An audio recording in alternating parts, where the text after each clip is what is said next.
Mes bons amis, bonjour. Je vous espère en bonne forme ce mardi matin. Aujourd'hui, je voulais revenir avec vous sur le mystère de l'Église. En effet, la première lecture de ce jour, tirée du prophète Ézéchiel, va nous faire entrer dans une des images utilisées par les pères de l'Église pour comprendre ce mystère de l'Église à laquelle nous appartenons. Dans l'Ancien Testament, il y a de nombreuses images qui sont déjà présentes, qui vont être reprises par Jésus pour expliciter le mystère de l'Église. Ainsi, l'image du bercail que nous avons entendue dans le psaume de dimanche. Le Seigneur est mon berger, je ne manque de rien, il me mène vers les eaux tranquilles, vers les verts pâturages, et il y refait mes forces. L'Église, elle est aussi ce troupeau dont Dieu est le berger. L'Église est également terrain de culture, champ de Dieu, et souvenons-nous des nombreuses paraboles agricoles de Jésus qui décrivent ce mystère de l'Église, champ de Dieu. L'Église est aussi une vigne dont nous sommes chacun les sarments, et nous portons du fruit dans la mesure où nous demeurons attachés à la vigne qu'est le Christ.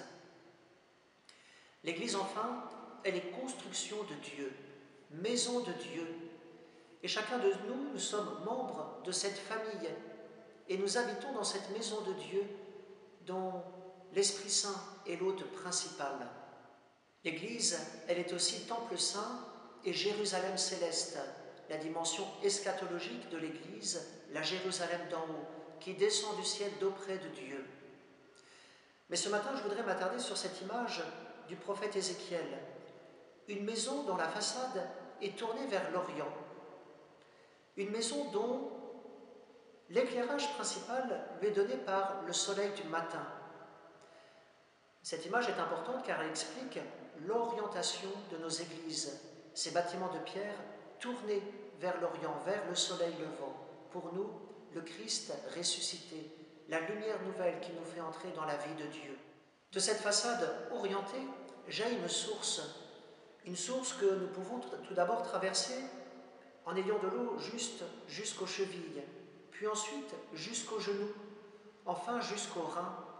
Et cette source de grâce qui jaillit de la maison de Dieu orientée, elle devient par la suite un torrent infranchissable.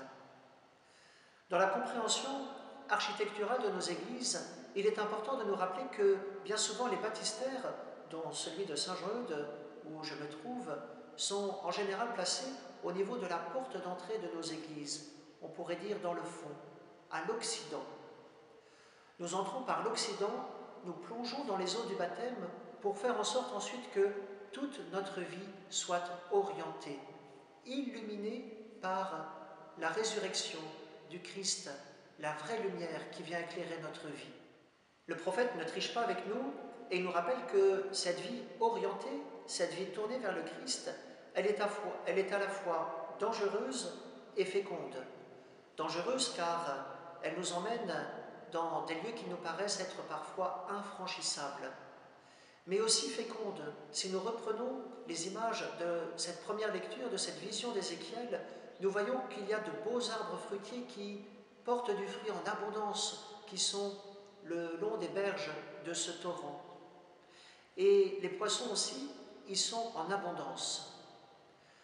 Mes bons amis, durant ce temps de confinement, la source de grâce n'est pas tarie. Au contraire, elle creuse le lit plus en profondeur. Dans les évangiles qui nous rapportent la pêche miraculeuse, Jésus dit à ses apôtres « Allez au large », qui se traduit aussi par « Allez en eau profonde ». Ce temps de confinement est un temps où nous sommes davantage en eau profonde, dans les profondeurs de notre vie intérieure, mais sûr aussi que cette plongée dans les profondeurs de notre vie sont une invitation pour nous à aller aussi vers le large, pour porter du fruit. Ce temps de confinement est un temps de grâce, nous rappelle le prophète Ézéchiel. Un temps où, de manière mystérieuse, la source de notre baptême, abreuvée par ce qui se vit dans la maison de Dieu, porte du fruit d'une manière connue de Dieu. Alors je voudrais juste aujourd'hui vous inviter à faire de vos foyers des maisons de Dieu orientées. Que Dieu vienne éclairer tout ce qui se vit dans votre foyer aujourd'hui. La prière du matin, la prière de la fin d'après-midi, la prière du soir, la bénédiction avant le repas, faites en sorte que Dieu ait sa place dans votre foyer. Et de manière mystérieuse, peu à peu, vous verrez la fécondité de votre vie.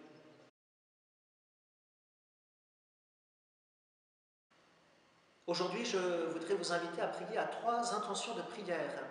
Tout d'abord, hier au cours de la messe, j'ai prié pour le séminaire de Vikratsbad en Allemagne, où se forment les futurs prêtres de la Fraternité Saint-Pierre, communauté qui a été touchée par l'épidémie du Covid-19. Les nouvelles aujourd'hui sont plus rassurantes puisque le nombre de malades diminue. Nous pouvons donc rendre grâce au Seigneur pour cette communauté qui a su faire face dans la prière à cette épidémie. La deuxième intention de prière, c'est de prier pour nos personnels soignants. Hier soir, je suis allé dire mon chapelet non loin de Saint-Jean-Eudes et j'avais une vue plongeante sur le CHU de Rouen. On a appris ce week-end le décès de 5 médecins de l'Oise, du Grand Est, morts en service, comme on dit en langage plus guerrier. Prions vraiment pour ces personnels soignants qui donnent en ce moment le meilleur d'eux-mêmes, qui nous rappellent ce qu'est le sens d'une vie donnée pour les autres. Et enfin, la troisième intention, toujours dans cette tonalité d'une vie donnée jusqu'au bout pour les autres, c'est de prier pour le repos de l'âme des prêtres aumôniers d'hôpitaux en Italie. Depuis le début de l'épidémie, plus d'une vingtaine d'entre eux sont décédés et on a appris ce matin que l'un d'entre eux, du diocèse de Bergame, Don Giuseppe, avait refusé l'assistance respiratoire pour qu'elle puisse être donnée à un patient plus jeune. Un magnifique témoignage d'une vie humble, cachée, donnée jusqu'au bout, dans un ministère souvent méconnu, ce ministère des aumôniers d'hôpitaux. Et je voudrais juste vous inviter à prier pour nos aumôniers d'hôpitaux ici, du diocèse de Rouen, le Père Benoît Andrion, Sœur Valérie, Sœur Anne-Élisabeth, que nous connaissons bien sur la paroisse. Ce ministère humble et caché, souvent méconnu, prend en ce temps d'épidémie tout son éclat. Mais portons-les dans la prière pour que eux aussi, par leur ministère auprès des malades et auprès aussi des soignants, auprès de qui ils passent beaucoup de temps à dialoguer, à échanger, pour penser de manière spirituelle les blessures de leur cœur, pour que ce beau ministère des aumôniers d'hôpitaux porte du fruit. Et ils ont besoin de notre prière eux aussi.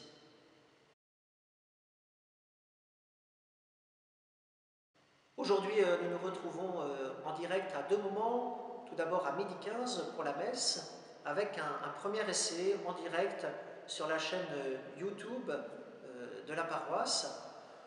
J'espère que ça va marcher, sinon on rebasculera sur Facebook, sur la page de la paroisse. Mais un grand merci à nos équipes techniques qui nous aident chaque jour à progresser dans cette technique de la vidéo. On espère que ça va marcher, on croise les doigts.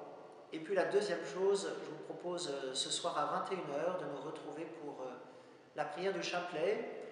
Nous entrerons ce soir avec l'office des premières vêpres dans cette solennité de l'Annonciation du Seigneur. Et je vous propose qu'on se retrouve à 21h en direct aussi pour prier tous ensemble ce beau mystère de l'Annonciation.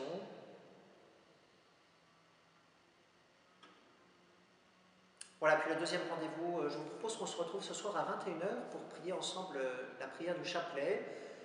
Nous entrons ce soir avec l'office des premières vêpres dans cette magnifique solennité de l'Annonciation du Seigneur. Et je vous propose qu'on... Cela me permet de faire la transition avec ce que nous vivrons demain. Demain, solennité de l'Annonciation du Seigneur, à 19h30, les cloches de nos églises vont retentir pendant 10 minutes. C'est une invitation pour nous à éclairer, illuminer nos fenêtres pour donner au monde le témoignage de l'espérance que nous portons. Vous relirez aussi en même temps cet évangile de l'Annonciation et ainsi se créera une immense chaîne de prières à travers tout notre pays. Un petit oubli de ma part, n'oubliez pas aussi d'accueillir et de diffuser largement le message de notre archevêque envoyé hier et que vous retrouvez en vidéo sur la page Facebook de la paroisse. Merci beaucoup.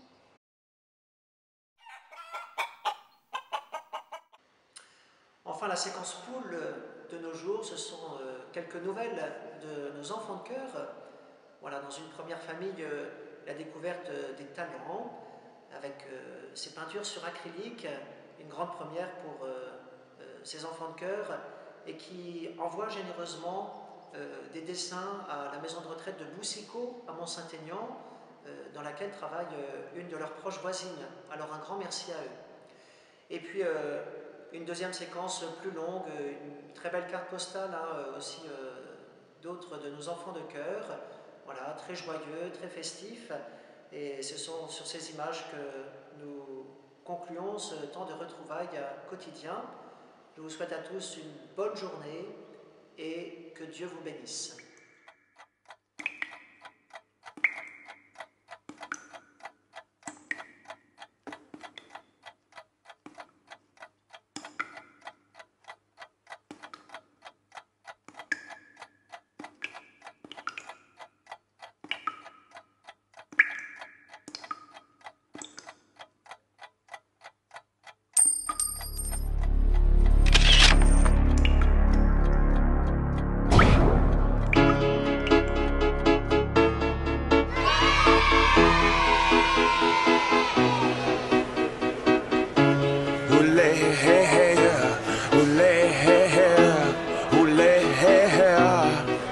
And we danced, and we cried, and we laughed, and had a really, really, really good time.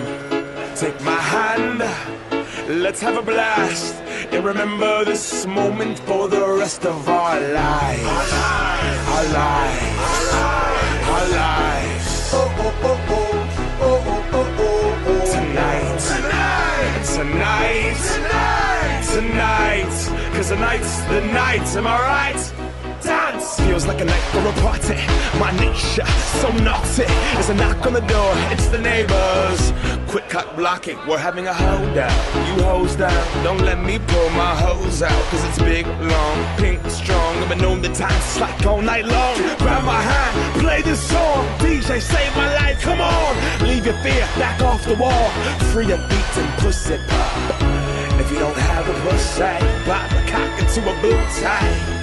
To a boot tie, yeah, yeah. And we danced, and we cried, and we laughed, and had a really, really, really good time. Take my hand, let's have a blast, and remember this moment for the rest of our life.